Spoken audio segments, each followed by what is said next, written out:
we will start exercise 2A from the chapter inverse trigonometric functions। तो हमारे पास exercise 2A का first question जो हमने डिस्कस करना है, right the domain of fx equals to cos inverse x। तो हमने टेबल किया था जिसमें हमने sine inverse x, cos inverse x, tan inverse x, secant, cosecant, cot inverse x, सबकी हमने डोमेन और रेंज डिस्कस की थी एक टेबल में। तो आपने वो टेबल देखना है और उसमें आप देख सकते हो कि कोस इनवर्स x की डोमेन जो होती है वो -1 से 1 तक जो है लाई करती है। कल किसी का एक डाउट था कि डोमेन और रेंज में फ़र्क क्या है। डोमेन जो होता है वो होता है कि all possible input values. All possible input values का मतलब ये होता है कि जो फंक्शन होता है fx, उसमें आप कौन सी वैल्यूज़ जो है इनपुट कर सकते हो, मतलब कौन सी वैल्यूज़ जो है x की आप डाल सकते हो फंक्शन में, तो वो होता है ऑल पॉसिबल इनपुट वैल्यूज़। और जो रेंज होता है उसको हम बोलते हैं ऑल पॉसिबल आउटपुट वैल्यूज़। जैसे कि हमारे पास फंक्शन है y इक्वल्स टू fx। अब x में जो भी आप वैल्यू डालोगे 1 2 3 4 5 6 7 कोई भी वैल्यू आप डालो, चाहे पाई डालो, चाहे पाई/2 डालो, वट एवर, वो आपको क्या देगा, डोमेन देगा। जो भी आप इनपुट वैल्यूज़ इसमें डालोगे वो आपको क्या देगा, डोमेन देगा। और जो इनपुट वैल्यूज़ डालने के बाद जो आंसर आएगा, जो भी आपके पास आउटपुट आएगा, वो आपको रेंज बताएगा कि उसकी रेंज क्या है। तो ये इसलिए हम कहते हैं इसको, ये डिफरेंस होता है डोमेन और रेंज में कि ऑल पॉसिबल इनपुट वैल्यूज़ की फंक्शन में कौन कौन सी वैल्यूज़ जो आप इनपुट दे रहे हो, और जो इनपुट देने के बाद जो आउटपुट आएगा वो आपको रेंज के बारे में बताएगा। तो ये डिफरेंस होता है डोमेन और रेंज के बारे में। तो फर्स्ट क्वेश्चन क्या था कि डोमेन क्या होती है कोस इनवर्स x की, तो वो होती है -1 से 1 तक। अब हमने कल डिस्कस किए थे एग्जाम्पल्स में प्रिंसिपल वैल्यूज़ कैसे निकालते हैं। तो हमने प्रिंसिपल वैल्यू निकालनी है, ये सेकंड क्वेश्चन है, फर्स्ट पार्ट साइन इनवर्स 1/2। तो हमने प्रिंसिपल वैल्यू निकालनी है साइन इनवर्स 1/2। तो साइन इनवर्स 1/2 जब आप लिखोगे तो सबसे पहले तो आपको ये पता होना चाहिए कि साइन इनवर्स x की वैल्यू, जो साइन इनवर्स x की वैल्यू है, जो वो किस में रेंज, उसमें कौन सी रेंज होती है उसकी, -π/2 से लेके π/2 तक लाई करता है। वो जो साइन इनवर्स x है वो -π/2 से लेके π/2 तक जो है वो लाई करता है। तो अब हमने इसको सोल्व करना है। जब भी आंसर आएगा और उस आंसर को आप चेक करो कि क्या वो इसमें लाई कर रहा है या नहीं कर रहा, तो वो उसके बाद हम देखेंगे। तो 1/2 जो है वो कौन से एंगल पे आता है।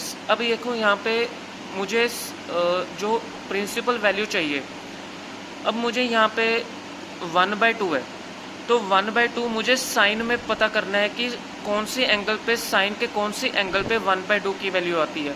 आप पूछोगे कि कोस पे क्यों नहीं किया, टैन पे क्यों नहीं किया, क्योंकि अगर मैं कोस यहाँ पे लिख दूंगा तो कोस और साइन कैंसिल नहीं होंगे, तो मुझे साइन के साथ साइन कैंसिल करना है, इसलिए मुझे पता करना पड़ेगा कि साइन के कौन सी एंगल पे 1/2 की वैल्यू आती है। तो साइन 30 की वैल्यू क्या होती है, 1/2। तो 1/2 को मैं क्या लिख सकता हूँ, साइन 30 डिग्री। 30 डिग्री को मैं कैसे लिख सकता हूँ, π/6। 180 को 6 के साथ डिवाइड करेंगे तो 30 डिग्री आएगा। तो यहाँ पे मैं साइन के साथ साइन कैंसिल कर दूंगा, ये -1 में, ये +1 में, ये कैंसिल आउट हो जाएगा, तो मेरे पास आंसर क्या आ जाएगा, π/6। तो इस तरह से हमने प्रिंसिपल वैल्यूज़ जो है फाइंड आउट करनी है। तो आपको ब्रैकेट में कोई भी वैल्यू दी होगी, सबसे पहले आपको ये फाइंड आउट करना पड़ेगा कि ये कौन से एंगल पे है, मतलब साइन का कौन सा एंगल है। अगर यहाँ पे कोस इनवर्स है तो कोस का देखो आप, अगर यहाँ पे टैन इनवर्स है तो टैन का देखो कौन सा एंगल है, अगर यहाँ पे सीकेंड इनवर्स है तो सीकेंड का एंगल देखो, तो इजीली सोल्व हो जाएगा आपका आंसर। नेक्स्ट हमारे पास क्वेश्चन है साइन इनवर्स -√3/2। सबसे पहले तो साइन इनवर्स का क्वेश्चन है, आपको ये पता होना चाहिए कि ये इसका जो एंगल है साइन इनवर्स का, इसकी जो रेंज है वो किसके बीच लाई करती है, -π/2 से π/2 के बीच लाई करती है। ठीक है, तो सबसे पहले मैंने क्या करना है कि ये जो -√3/2 है, मुझे ये तो पता है कि साइन √3/2 क्या होता है, मतलब √3/2 साइन के कौन से एंगल पे आता है, तो √3/2 जो है वो साइन के 60 डिग्री पे आता है, ठीक है। तो मैंने सबसे पहले क्या करना है कि ये वाला जो टर्म है इसको मैंने यही देखना है कि साइन के कौन से एंगल पे आता है। तो मैंने इसको पुट कर लिया साइन थीटा इक्वल्स टू -√3/2। इसको मैंने साइन थीटा पुट कर लिया, साइन और साइन तो कैंसिल हो जाएंगे, तो मैं इसको साइन पुट कर रहा हूँ। तो √3/2 कहाँ पे आता है, साइन 60 डिग्री पे आता है, तो माइनस को मैंने बाहर ही रखा है। तो साइन 60 डिग्री की वैल्यू क्या होती है, √3/2 होती है। साइन 60 डिग्री को मैं क्या लिख सकता हूँ, π/3, 180 को 3 के साथ करूँगा तो 60 ही आएगा, तो मैं इसको साइन π/3 लिख सकता हूँ। एक और फॉर्मूला होता है जो हमने कल नहीं किया था कि साइन माइनस थीटा, ये साइन है और ये है माइनस थीटा।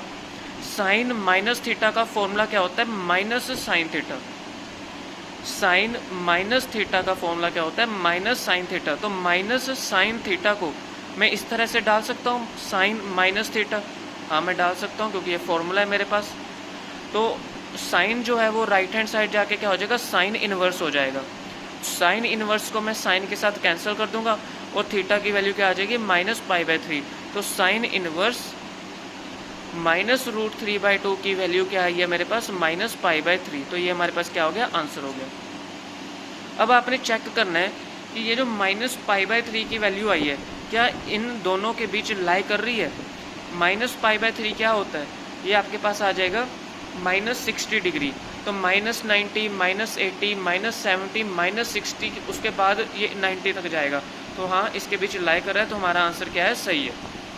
अगर आपका जो आंसर यहाँ पे आया है अगर वो इसके बीच लाई नहीं कर रहा तो मतलब आपने कहीं मिस्टेक की है, वो आपको चेक करनी पड़ेगी।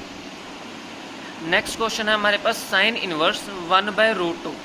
साइन इनवर्स की वैल्यू किस रेंज में लाई करती है, -π/2 से π/2 के बीच लाई करती है। तो सबसे पहले मुझे यहाँ पे साइन को ही पुट करना पड़ेगा क्योंकि मुझे साइन के साथ साइन कैंसिल करना है। तो मैं 1/√2 को क्या ले लूँगा, साइन थीटा ले लूँगा। 1/√2 साइन के कौन से एंगल पे आता है, साइन 45 डिग्री पे आता है। साइन 45 डिग्री की वैल्यू होती है 1/√2। साइन 45 डिग्री को मैं कैसे लिख सकता हूँ, साइन π/4, 180 को 4 के साथ डिवाइड करूँगा तो 45 डिग्री आ जाएगा। ये जो साइन है राइट हैंड साइड जाके क्या हो जाएगा, साइन इनवर्स हो जाएगा। -1 है, ये +1 है, कैंसिल आउट हो जाएगा। तो थीटा की वैल्यू क्या आ गई, π/4। और ये हमारे पास क्या हो गया, आंसर हो गया। तो साइन इनवर्स 1/√2 की वैल्यू क्या आ गई हमारे पास, π/4। अब π/4 क्या होता है हमारे पास, 45 डिग्री। हाँ 45 डिग्री भी जो है इसके बीच लाई कर रहा है, तो हमारा आंसर क्या है, सही है। नेक्स्ट हमारे पास क्वेश्चन है कोस इनवर्स। Cos inverse -1/2। अब सबसे पहला स्टेप क्या है कि पहले चेक करो कि कोस इनवर्स की रेंज क्या होती है और वो किसके बीच लाई करता है।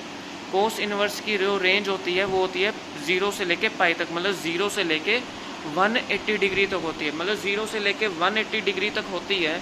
तो इसमें माइनस में तो आंसर आ ही नहीं सकता, क्योंकि अगर माइनस में आ गया तो इसके बीच लाई नहीं करेगा, तो माइनस नहीं आना चाहिए, मतलब यहाँ पे पॉजिटिव आंसर ही आना चाहिए।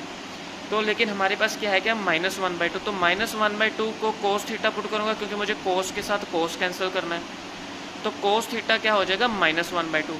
अब 0 से π के बीच लाई करता है, तो ये ज़रूरी तो नहीं है कि 0 से लेके π पे बीच लाई कर रहा है। तो अब यहाँ पे हो सकता है कि कोस 120 क्या होता है, 150 क्या होता है, कोस 145 क्या होता है। तो वो चेक करना पड़ेगा कि इसका आंसर जो है इसके बीच लाई कर रहा है या नहीं कर रहा। हो सकता है माइनस में भी आ जाए, क्योंकि कई बार होता है कि कोस 120 -2 होता है, जैसे कि हमने एग्जाम्पल में किया था कि -2 की वैल्यू क्या होती है, कोस 120 डिग्री होती है। तो हमें चेक करना पड़ेगा कि इसका आंसर क्या होगा। तो -1/2, तो 1/2 कौन से एंगल पे लाई करता है, कोस के 60 डिग्री पे। तो कोस 60 डिग्री जो होता है वो क्या होता है, 1/2। तो मैं 1/2 को क्या लिख सकता हूँ, कोस 60 डिग्री। 60 डिग्री को मैं क्या लिख सकता हूँ, π/3। तो 60 डिग्री को मैं क्या लिख सकता हूँ, π/3। अब स्टूडेंट्स क्या करेंगे कि ये कोस जो है वो उसको यहाँ पे कोस इनवर्स ले जाएंगे, कोस के साथ कोस कैंसिल कर देंगे तो -π/3 आ जाएगा। अब -π/3 तो इसके बीच लाई नहीं कर रहा, तो हमारा आंसर गलत हो जाएगा। अगर मैं यहाँ पे ऐसे ही आंसर कर दूंगा तो मुझे यहाँ पे क्या करना पड़ेगा, माइनस को पहले पॉजिटिव में कन्वर्ट करना पड़ेगा। अब एक फॉर्मूला होता है,